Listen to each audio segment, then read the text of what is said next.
ఓం నమశివాయ. కార్తీక పురాణం 15వ రోజు. కార్తీక మాస మహాత్మ్యము 15వ అధ్యాయము. దీపమాలికార్పణ ప్రభావము. వశిష్ఠుడు జనకునికి ఈ విధంగా చెప్పుచున్నాడు. రాజా, కార్తీక మాసములో విష్ణు సన్నిధిలో దీపమాలికలు వెలిగించి ఆనందనాట్యము చేయువారు విష్ణు సాయుధ్యమును పొందుదురు. ఈ మాసమున సాయంకాలం విష్ణు పూజ చేసినచో స్వర్గాధిపత్యము కలుగును. కార్తీక మాసములో విష్ణుమూర్తి ఆలయమునకు నడిచి వెళ్ళినచో అడుగు అడుగునకు అశ్వమేధ ఫలము కలుగును. విష్ణు దర్శన మాత్రమున వైకుంఠ ప్రాప్తి కలుగును. కార్తీక శుద్ధ ద్వాదశిని హరిబోధిని అందురు. ఆనాడు ఏ పుణ్యకార్యము చేసినను అది అక్షయ ఫలమును ఇచ్చును. ఆ రోజున విష్ణుదేవుని షోడశోపచారములతో భక్తి శ్రద్ధలతో పూజించిన వారికి పుణ్యము ఇంతని చెప్పలేము. ఆనాడు శివకేశవులకు లక్షదీపార్చన చేసినవాడు దివ్య విమానమెక్కి దేవతలచే స్తుతించబడుచు విష్ణులోకమునకు పోవును. నెలపొడవున దీపము పెట్టలేని అసక్తులైన వారు ద్వాదశి నాడు, పున్నమి నాడు, కృష్ణ చతుర్దశి నాడు 3 రోజులు పెట్టినను మంచిదే. ఆవు దగ్గర పాలు పితుకుతున్నంత సమయము వెలుగునట్లు దీపము పెట్టినచో పవిత్రుడగును. ఇతరులు పెట్టిన దీపములకు ఆరకుండా కాపాడిన వానికి కూడా ఘోర పాపములు నశించును. ఈ విషయమును గురించి ఒక కథ ఉన్నది, చెబుతాను వినుము. దీపము ఎగద్రోసిన ఫలము. ఎలుక కథ.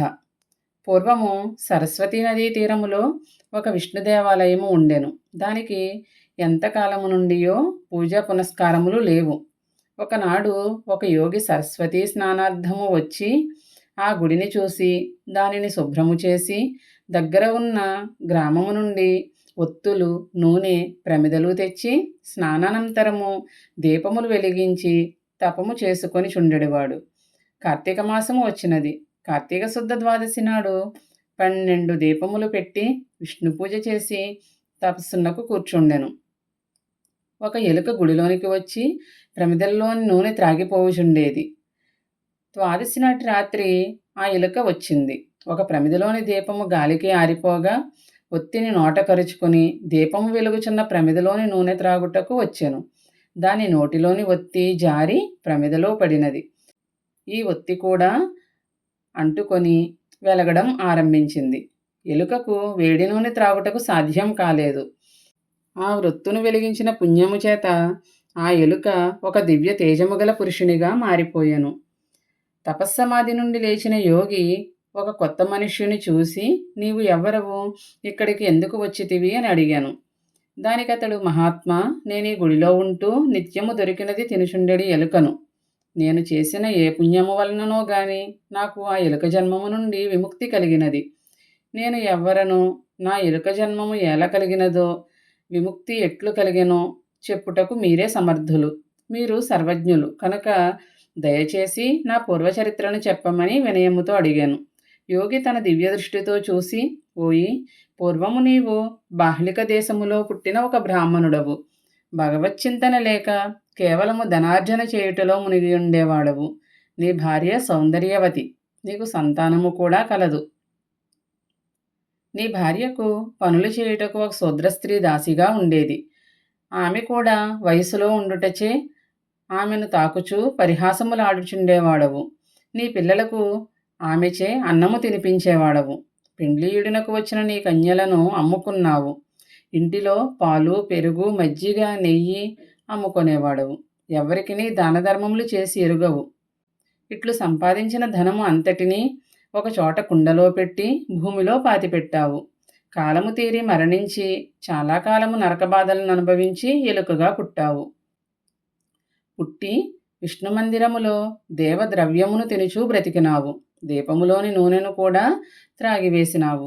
ఎన్ని పాపములు చేసిన నీవు నిన్న రాత్రి కార్తీక శుద్ధ ద్వాదశి రోజున విష్ణు సన్నిధిలో తగ్గిపోవచ్చున్న దీపమును ఎగద్రోసి మరొక ఆరిపోయిన ఒత్తితో దానిని వెలిగించినావు.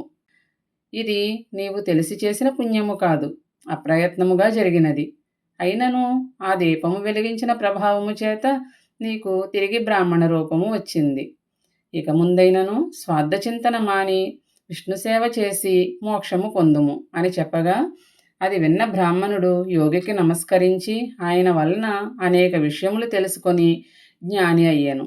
తరువాత సరస్వతీ నది స్నానము చేయుచు త్రయోదశి, చతుర్దశి, పౌర్ణమి తిథులయందు దీపారాధనము చేయుచు గడిపెను. సర్వపాప వినిర్ముక్తుడై విష్ణు సాయుధ్యమును పొందెను. అందుచేత రాజా, కార్తీక శుద్ధ ద్వాదశి మహామహిమ గలది. ఆనాడు స్నానము, దానము, విష్ణు పూజ, దీపమాలికా దానము చేసినవాడు సంసార బంధముల నుండి విముక్తుడై మోక్షమును పొందును. వశిష్ఠ మహర్షిచే చెప్పబడిన స్కాంద పురాణమందలి కార్తీక మహాత్మ్య పారాయణ 15వ అధ్యాయము సంపూర్ణము. ఓం నమః శివాయ నమః శివాయ నమః శివాయ. ఓం నమః శివాయ. రజతాచలమున కదినాదుండవు రాజరాజ ప్రియ రాజహర. ఓం నమః శివాయ నమః శివాయ నమః శివాయ. ఓం నమః శివాయ. రామతారకము బోధన చేసిన రాజిత గురుడవు నీవేనయా. ఓం నమః శివాయ నమః శివాయ నమః శివాయ. ఓం నమః శివాయ. రాతిరి బవలును నేని స్థలంబున రంజిలు చుండెడు పాతకహర. ఓం నమః శివాయ నమః శివాయ నమః శివాయ. ఓం నమః శివాయ. రూపము నామము విలయమునందిన దాపున వెలుగడు ధన్యగుణ. ఓం నమః శివాయ నమః శివాయ నమః శివాయ. ఓం నమః శివాయ. లవలేశంబును ఘనమును గాని విలక్షణమూర్తి విలాసమయ. ఓం నమః శివాయ నమః శివాయ నమః శివాయ. ఓం నమః శివాయ.